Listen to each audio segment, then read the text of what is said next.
Scherzer's performance in Game 7 was gutsy, given he had the neck spasms and the back spasms. But, I mean, it's cool to see the city of Washington win their first World Series since the days of Calvin Coolidge back in 1924. So, realistically, though, I mean, unfortunately, with a lot of World Series teams, we haven't seen a team. Obviously, the Dodgers went back-to-back in 17 and 18, but the Nationals, I feel like this is a one-year wonder kind of thing because they only have the capital, and they just came out today and said they only have enough financial wherewithal to sign one of the two guys, whether it's Rendon or Strasburg. I think realistically you can make the investment in Strasburg because Rendon is as good as gone. He's going to be wearing that, the country hat playing in Texas, I think, in a few months.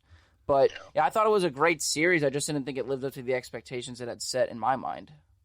Well, the interesting thing too is they charge the most of any playoff or series seating as far as to go out there and get a seat. Mm-hmm. It was the most expensive. Now, why they can't go out and spend some money? That's a bunch of crap. So anyway, are they going to compete? Are they going to finish third or fourth next year, like a lot of clubs do? Or are they going to be like the Royals and fall off the table for the next 18,000 years? Good point. So you've got, the 2015, and they haven't finished anywhere. They finished fourth every year beyond fourth and below. So, are they going to go out there and say, hey, we won, come on, and drain it for a little bit until they have to build a team back 3 years from now? So, they've got so many guys out there that they could get. I think those guys, they won their series. I think they're going to go elsewhere. And, they might get tired of Washington, D.C. They've had their fun. Okay, Strasburg goes to Los Angeles. So-and-so goes to Los Angeles. So-and-so goes to Angels. So-and-so goes to the Yankees. And it's exactly about what happened when the Royals fell apart on 215. Right. But that was a whole different ownership with Glass, who's no longer the owner. So now you've got, a whole new ownership in there. Now, I think they're going to do well. I think they're going to do a little bit different. I don't mean to say that, but it's part of the whole scheme, of 2015. And now you've got the 2019 winners, and you're going to see where they're going to land up next year. So yeah, I think of those two, Strasburg is the most likely to come back. There's a lot of speculation about him going to San Diego because he went to San Diego State. He's from that area. He played under Tony Gwynn there. Right. But the Padres have come out and said they're out on him already. I think and the Yankees actually just met with Strasburg and Cole back-to-back days. However, I don't think they should go out and sign both of them. They need to stay under that luxury tax. But they do need a right.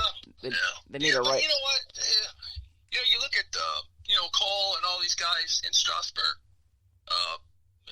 Strasburg. This was the first year that he's never hit the disabled list. And he's never been on the list. And so he'll go back on it for the next 2 or 3, 4 years, whatever, until he pans it out. Why he didn't take the $100,000 and just stay in Washington, D.C., because, actually they can void, somebody can offer him less. Because, and they might not offer him as much if he tried to come back now. Because they say, well, we don't really want you because, you're a breakdown candidate. That's nice. You got 10 years in the big leagues, and you're due to break down because you're 31, 32 years old now. Mm-hmm. You're gonna go to 36 years old. You're gonna be kidding me if he's not gonna be breaking down then. Because when you get older and you throw that many bullets like he did, you're gonna break down.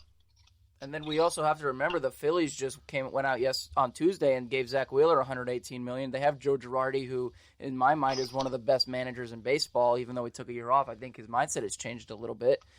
But the Phillies are going to be better. The Mets swung a trade today for Jake Marisnick. They're trying to improve their outfield defense. Their starting pitching is going to be there because you have the reigning 2-time Cy Young Award winner DeGrom. We don't know if Syndergaard needs to have the right catcher going forward. He needs to have Thomas Nido and not Wilson Ramos to ensure that he's pitching the way he needs to be. But you're right. He needs a new hairdo. He does. And stop wearing the ponytail. Oh, my God. Yeah, whatever. He's a warpath. Yep. Lift weights, and all that stuff. Yeah, he's for real. There's one thing I want to incorporate into this whole equation about the World Series winner, and that's this. Once you get that World Series championship, you pacified the fan base, the city, and therefore the urgency's taken out now that you've gotten over the hill. You know what I mean, Mark? So therefore, now once that urgency's gone, you'll have your reunions 10, 20, 30, 40, 50 years from now. And then all that stuff is all well and good. So now Washington / the Montreal Expos, who once upon a time had a chance to go deep into the postseason, but one of those strikes that indeed took place that wiped out Major League Baseball in 1994. They just had to wait a lot longer in a different city. south of the border. So yeah, I think my point is once you get that first one out of the way, then as a result, the monkey's off your back, and then it becomes a different animal. So the Dodgers might be the new Cubbies with no goat coming around anyway. Who knows? That's true. Yeah, October, man. Every year, I'm saying that with a solemn look on my face because it's 7 consecutive division titles, and Dave Roberts is managing like he's coaching Little League. If you want to get all Little League, with Fenway, Dave Roberts manages like a Little League manager, anyways. Yeah. Well, that's why baseball is such a great game. Mm-hmm. It's a game of inches, and a lot of us don't know who's hurt and who's not hurt, who's taking the mound, and who's hitting or who's playing, hurt out there and performing and not performing. So, and the fans are basically saying, why did they put this guy in, or why didn't they play this guy? Well, they don't know all the things that are going on from day to day. Absolutely. So, there's a lot of things in that clubhouse that you don't ever hear about. Yeah, I mean, now, being that you played in Kansas City, and I want to ask you this briefly, they just recently switched ownership groups, as you said, and that sale was recently just approved. Have you obviously stayed involved with, I'm sure you have somewhat of a relationship with George Brett nowadays, and you know about the new ownership coming in, Mike Matheny hiring, being the new manager. Matheny is a player, actually. Well, there you go. So what do you see as far as the trends of this organization? I mean, the Cardinals, I think they've rediscovered their voodoo magic that they have where they just bring in anybody. Look at Tommy Edman and the resurgence of Colton Wong. They're playing fantastically. Their pitching looks great. What do you see with Kansas City now in this new ownership group? You have Matheny in there, and then they have some decent players like Whit Merrifield, but he is 30 years old, so he may be traded soon. Do you think they're trending in the right direction? I think the new ownership's going to be really well. I haven't done anything in Kansas City, hardly at all, period. It hasn't been very friendly to veteran players, actually. And that's the way that club was ran. The Glass family ran it like a Walmart. You got a blue plate special. I know that's a doggone thing, but whatever. Good grief, they didn't spend anything. And finally, he got the urge to spend some money when they had the All-Star game there in 2009. He says, well, I'll be darned, people actually show up. So, he's not a real baseball guy, to tell you the truth. Everybody says, well, he's baseball. He's not a baseball guy. Sorry. He just happened to have money and be in the right place at the right time. So I would argue that with him right to his face, and I could count him down pretty easily, I'd say. Yeah, the only closing note. I worked for him, too, you got to remember, for 2 years. Oh, did you really? I saw it. So I was there. It's like Charles Comiskey and Jeffrey Loria all over again. I mean, Mark, while we have 2 minutes left, did you want to promote your book or the Nutty Buddy real quick? While you have go ahead. Time? That's an opportunity during Christmas time. Nutty Buddy. Take a shot, when you can. Anyway, Nutty Buddy's great. It's great to have when you need it. Protected Cup. The other thing, I've got 2 books out, so go to Amazon and you can get. Just look under Mark Littell if you can spell it, or better yet, go to On the 8th Day God Made Baseball or Country Boy Conveniently Wild. That's enough. I've said enough. Thank you for letting me promote it. But I really like talking the baseball thing with you guys because there's a lot of legitimate questions we're asking here, Lou and Scott. This is all good. This is all good stuff. Well, don't worry. We'll have a lot more good stuff in January. A couple things, though, Mark. We'll only have another minute to go on the broadcast on your segment. Is we will talk about the Astros cheating, and the one thing that came to mind, and I'll make sure I have everything in order, is I'm going to want your opinion on the 3-hitter minimum, and then what we'll also talk about, Mark, is kind of build on the Hall of Fame inductions based on the December 10th. How's that sound? Sure, sounds great. We'll follow up on those 3 major things for our inaugural baseball show with you. Our first guest will be you, and those are the 3 things we'll talk about. So, but meanwhile, Mark, can't thank you enough for being on the program, and now you're getting now when you come on our airways, we're going to be going to the baseball show, just you and I and Lou, the only way I'd like to have it in the future. How's that sound for you, buddy? Sounds great. I enjoyed the visit, and this is no ping-pong affair here. So So there you go. Let's keep it going. Oh, you better believe it, Mark. So thank you for being on the Sports Exchange, and get ready for your next venture. 108 Stitches Baseball Talk with Scott Morgan around the Motor City Madmouth, Lewis Adio Weiss, Mr. Statistic, and Mark Nutty Buddy Littell. How's that? All right? Yeah. Nice ring, too? All right. All right. Stuff. Mark, have a happy holidays. You too. Give everyone our best wishes. Take care, and, we'll talk to you soon. Thanks. Happy New Year, buddy. Travel safe, guys. All right, Bye. thank you. Take care. Bye-bye. Bye-bye.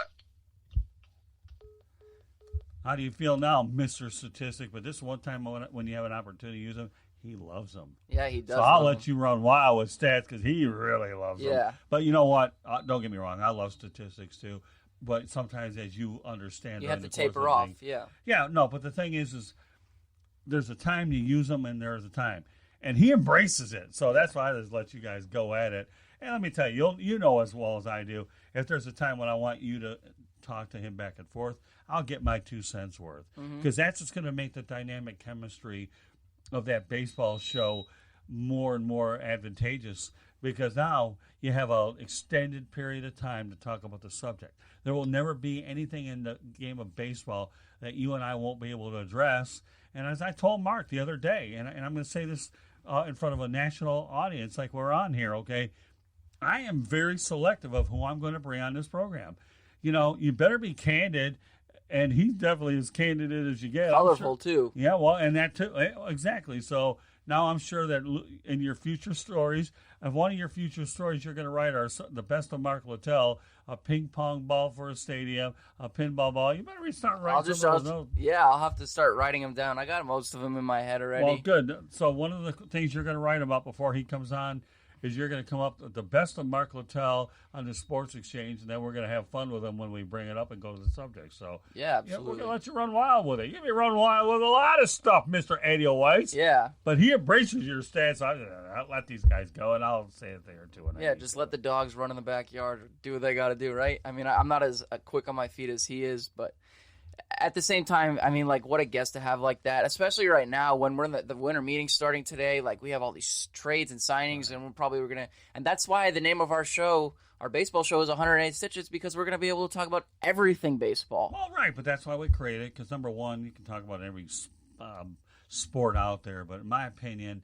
okay, I've built a lot of great relationships in this industry. Okay, and I've covered it a heck of a lot longer than you have.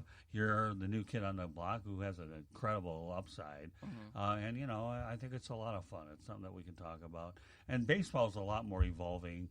And anyhow, so we'll talk about periodic baseball on the Sports. Isn't it weird too, that dichotomy that baseball presents? It's a game that's steeped in tradition, yet it's still one that's receptive to the new times, and it's changing.